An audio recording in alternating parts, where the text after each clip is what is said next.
জাহিদুল ইসলাম foundation. এই ফাউন্ডেশনকে আল্লাহ পাক যেন কবুল করেন, দিনের জন্য আরো বেশি খেদমত করতে পারে। একটা কথা বলে আমি শেষ করছি, আজকে যে কষ্ট আপনারা করেছেন, হয়তো আপনারা বলবেন আল্লাহর জন্য এসেছেন, কষ্ট তো, কিন্তু আসলে যদি এই যত মানুষ আসছে এখানে, এই রুমে কিন্তু আরো মানুষ, পিছনে করিডোরে আরো মানুষ, আমাদের একটা বড় প্রশস্ত জায়গার দরকার আছে কিনা? দরকার আছে না? এটা চাইলে পারা যায় কি পারা যায় না? আমরা লন্ডনে ইস্ট লন্ডন মসজিদ হয়েছে, আগে প্রথম একটা গ্যারেজের মধ্যে একটা পোর্টা কেবিন বলে, এই তো চেনেন পোর্টা কেবিন, ছোট করে একটা বক্স, এটা ভাড়া করে এর মধ্যে জুমার নামাজ হতো।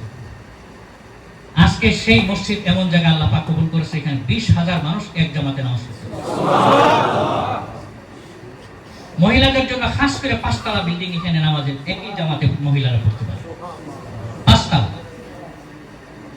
আল্লাহ কবুল করলে কিনা হইতে পারে, হিম্মত দরকার আমাদের। আমরা চলে যাব, কিন্তু আমাদের ছেলে মেয়েদের জন্য এই জায়গাগুলো রেখে যেতে হবে।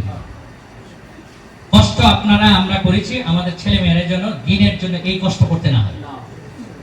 আমরা সবাই চাইলে পারি না? এটা আপনারা এই ক্ষেত্রে আপনারা আগে আসবেন, অন্তত সেন্টার করার ক্ষেত্রে, মসজিদ করার ক্ষেত্রে, মার্কাজ করার ক্ষেত্রে, মাদ্রাসা করার ক্ষেত্রে আপনারা এক থাকবেন। যে